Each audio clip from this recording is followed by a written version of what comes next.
wanted to do a cook with Dean episode. That's right, you get to cook along with me, and today I'll be doing a Christmas special. So we'll be cooking stuffed chicken, okay, with all the seasonal vegetables, and then for dessert we'll also be cooking a plain log of cake topped with white chocolate. Okay guys, so tune in, make sure you cook along with me, and you'll see the end result shortly. And on today's episode I have a special guest, my friend Osa. Please welcome Osa, everyone. Hi guys, hey, my name's Osa. I've known Diane for a couple of years. We studied together at uni, and she asked me to come over and join with her to cook on this special episode, which is Cook with Dee Christmas special. And I'm excited to what we're gonna cook, and hopefully she tastes good. Okay, so to get started, I've already prepped the sponge cake ingredients. So we have the flour over here, self-raising flour. We have the butter, clover butter. We also have the sugar, and we have the chocolate. And we will melt this a bit later on, just to top the cake. And yeah, so also in the sugar, I might want to add that. It's up to you, but I have added a little bit of light brown sugar alongside the caster sugar. So we're going to whisk that up a bit later. So basically, I'm just going to start off by should I say slicing through the chicken so that I can create a little opening where I'll be able to put the stuffing in. I'm also just going to get Osa to quickly peel the vegetables and slightly chop the Brussels sprouts.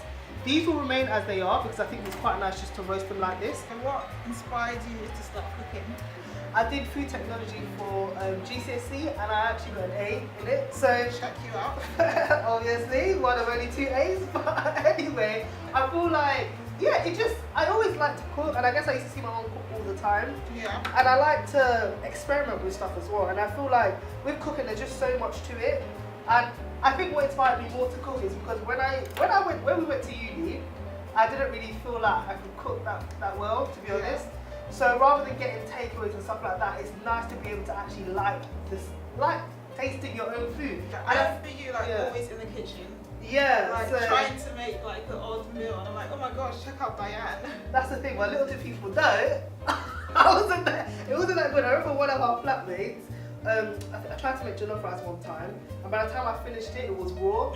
So she was like, oh my gosh, can I have a bit? So then she took a bowl. I was like, okay, yeah, help yourself. But then when I tasted it, I realised, oh crap, like this is not cooked. So I had to quickly tell her. But I guess with me, because I've always tasted good food at home, it's always nice to be able to not depend on my mum and know how to cook. Do you have any favourite dishes at all? My favourite dish, because it's like healthy as well, probably stir fries, because you can do a lot with that. So it's quite healthy, it's very quick as well. So, and you can season it how you like. So it's not really like, it's so hard to make. Yeah. What about you? Oh, I would say I like curries. I like a good old curry. Yeah. That's quite tasty. Okay. I like spices. I like hot food as well. Okay. Do you have like a special, because you know curries are like, typically we say they're like Indian curries and stuff. Do you have any like in particular that you like? I like a tikka masala. That's quite a nice curry. Okay, like a chicken one. I usually do vegetable ones actually. I've started to. Vegan out here? Yeah. I wouldn't say vegan per se, but I think I've started to be more sort of trying to have more balance. Adventurous, yeah. Trying different ingredients and different sort of vegetables as well. Yeah. And vegetable curries sound quite boring, but you can make them really tasty. Yeah, I was gonna say like, do you have any particular like? Because I know like with like eggplants or aubergines, you can like add quite a lot into that, and that's actually really filling. And even if people don't like it, you'll realise that it's not actually that bad because it's literally a vegetable. It's like a bulking ingredient. Yeah, no, I agree. Yeah. That's good. Okay, so the chicken has been sliced. I believe there's enough in there to get the potato and the stuffing in there. So what I'm going to do, I'm going to just make a start on the stuffing. Let's just season the vegetables. She's just going to give it a quick mix. How should I do this? So I would normally just flip it like that. Yeah, just really get your muscle work. Really get your, maybe you even want to toss it up in the air. It's going to end up on the floor.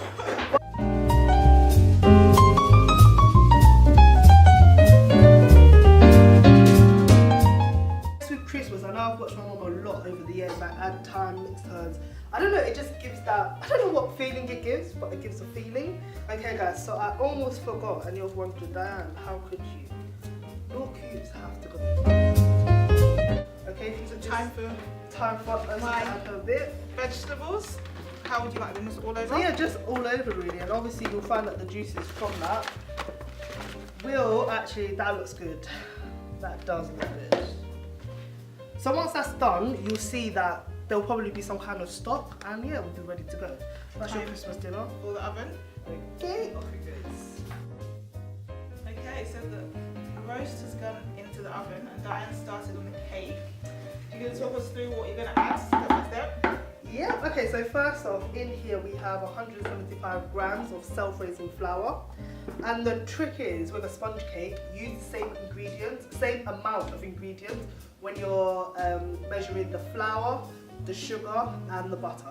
So 175 grams here. We have 175 grams here. Okay, so I normally like to mix the brown sugar and the white sugar. So I have used about 25 grams of the light brown sugar. As you can see, there's a bit of a change here, and about 150 grams of the caster white sugar. And here for the topping, which I'll melt later, it's 180 to 200 grams of white chocolate. So I'll leave that here. And then I have 3 large eggs. You can use medium eggs, but normally 175 grams to 3 large eggs, or 3 eggs will probably do the job. So I'm gonna mix everything together. Luckily for me, I've got a handheld mixer, and I bought, you can buy this from anywhere really, Asda or Argos, 6 to 10 pounds, not too bad. Yeah, so I'm gonna just add this into the mixture now, or into the powder. And I guess like cooking is quite important as you get quite older. Yeah, it is. Most people become more independent, move out of home. And how would you feel like adulting life has been for you so far? For me, I feel like, because we both went to the same university, you went on for like further study, and I just basically started working before doing what I'm doing now. And it was a bit of a shock really. I felt like I was drowning, because I just didn't expect it. I thought you go to university, you get a job, and everything should be cushy and everything should be fine. But that's not how it works at all. So it's a bit gullible, people to think. Even if you don't go to university, when you have to start thinking about what you want to do with your life, let's not go to that. But how about you? How did you find it? Did you feel like you knew what you wanted to do, or? I think I knew the course I wanted to do after my first degree, so I was quite focused and worked hard to get the grades I needed to do my second degree, which I'm doing now. I think it's also about knowing your passion and what you're interested in. Definitely. And also something you enjoy, because you want to see yourself doing it in the long run as well. Right. And also when you think about growing up as well, thinking about how you want, where you want to work, who kind of people you want to work with, what environments and so forth. And I feel like with that, you see, what I've realised is a lot of people can work in the office or corporate field, but a lot of them are still quite creative, like they still know what they want to do, whether it's having a business or something like that. So I would literally encourage people, like, having a job helps, because it's always good to fund your passion. Because someone said, like, use your 9 to 5 to fund your dream or fund your passion, like. So I think that's a really important part, and it's just good just to remain driven and just know like where you want to go. Yeah, 100%. Because I don't know if people knew, but I worked in a call centre for like 2 years. Wasn't the best of experiences. It did pay all right, but I just had to remain focused that this is not where I was going to end up. So yeah, and I'm just going to quickly blend this now together. I literally added everything together. Some people may want to start by creaming the butter and the sugar, but literally if you're just, if you want to be a bit more efficient, you can literally blend all things together. And I'll probably blend it for about 5 minutes just to make sure that it's all blended together and smooth. So. Okay guys, so we're back and it's been cooking, and this is the white chocolate icing on top with the chopped strawberries, and over here we have the baked Christmas dinner. I guess I'll let Osa plate this up first. Very tasty. Just pop that onto the plate. And you can also sort of add gravy or cranberry. Yeah, cranberry sauce to that.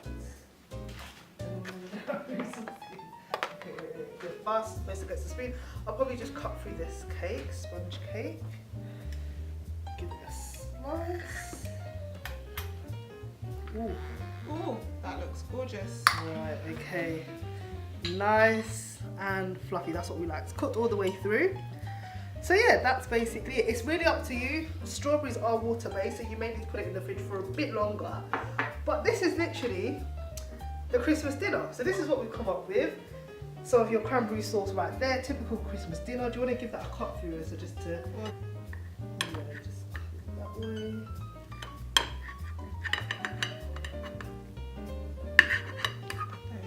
Right, there you go. There you go.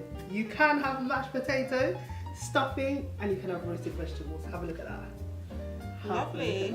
So yeah, that's it really from us, guys.